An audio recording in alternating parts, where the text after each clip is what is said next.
Hi everyone, I'm Melissa with Midnight Hour Oil.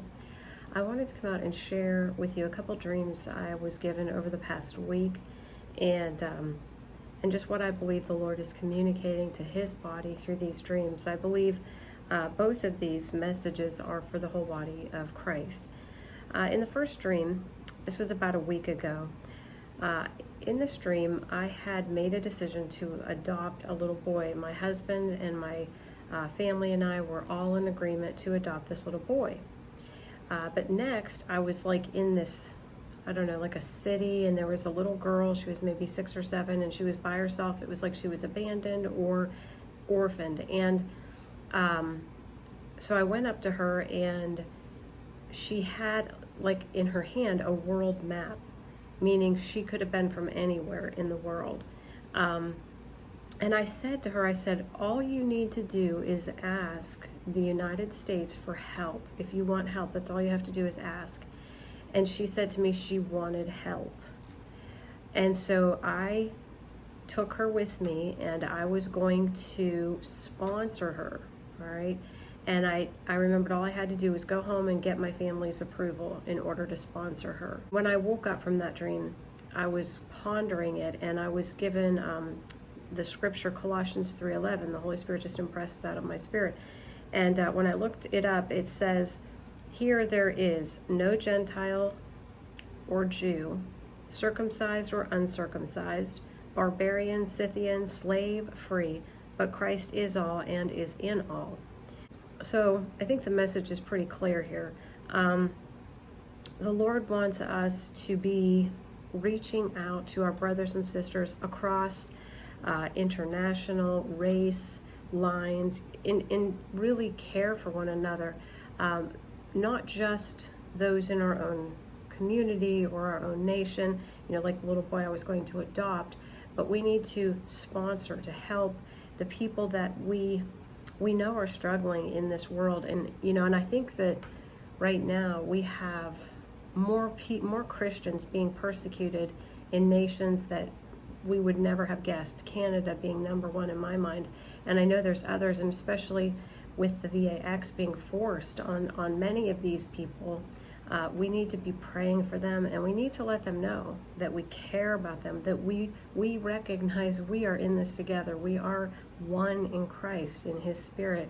And when one member of the body suffers, we all suffer. So I feel that this is a call, for prayer, intercession, ministry to people across the globe, our brothers and sisters in Christ around the globe. So then I had another dream a few days later, and this dream I feel is letting us know we are coming to the place of where judgment is beginning. So in this dream, my husband and I were in a vehicle, and it was dark, it was nighttime, and we were coming out of the wilderness, and we stopped the vehicle right across from my childhood home. And when I got out, I saw there was snow on the ground, and there was a snowplow waiting, like, for the storm. And if you've ever lived in an area where you get a lot of snow, like I did up in Erie, Pennsylvania, there are often snowplows waiting when storms are going to be coming in. So there's a snowplow waiting, and the man in the snowplow, I didn't see him, but he said to me, the hail is starting. The hail is starting. So at that point, my husband and I were both out of the vehicle, and I got him across the street and into the garage of my childhood home, just as the hail was beginning to fall. So in a dream, symbolically, snow is cleansing. It is forgiveness. If you go to Isaiah 1:18, it says, come now, let us settle the matter, says the Lord.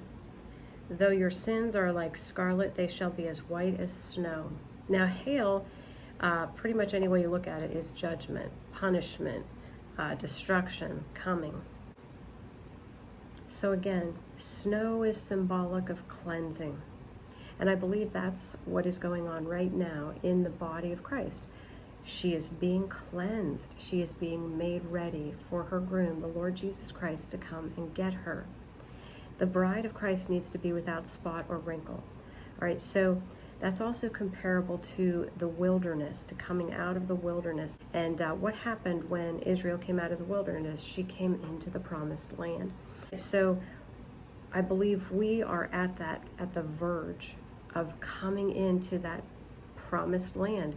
And when that happens, when the church is taken out of this world, that will mark the time of the beginning of Jacob's trouble, when the judgment falls, the hail begins to fall. And I believe that's why that man told me the hail is beginning, because that is symbolic of the judgment that is going to be poured out on the earth. But at that time, the church will be taken to the shelter. Like my husband and I entered into that garage where we were parked, where the body of Christ will be parked for the 7 years of Jacob's trouble, because, church, we are not appointed to wrath. It's interesting. I don't think Rhonda would care if I shared this. She had texted me this morning. She had a dream, and she said, in the dream, this woman who looked like she was dressed in biblical times put a coin in a bag, and it added up to 40. So the number 40 is symbolic of a completed generation.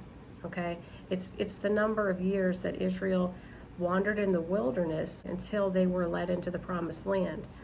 And I feel like that's what the Lord is communicating. The age of grace, this generation of the church age, is getting ready to close. And the Lord is getting ready to bring us into that place where we will be parked. All right, the church will be coming into that place where we will be parked and kept and hidden during the time of Jacob's trouble. So I wanted to encourage you with that. I really believe that's coming, but it sounds like the trouble is starting now. And so I just encourage you, church, to hold on. When the wrath of God is poured out, we know the church will be taken out. We're not appointed to his wrath. So just keep looking up, church, and trusting that the Lord will come and get us at the perfect time. As always, it is my prayer that we will all continue to keep our lamps burning bright while we wait for Jesus. I love you all. God bless you.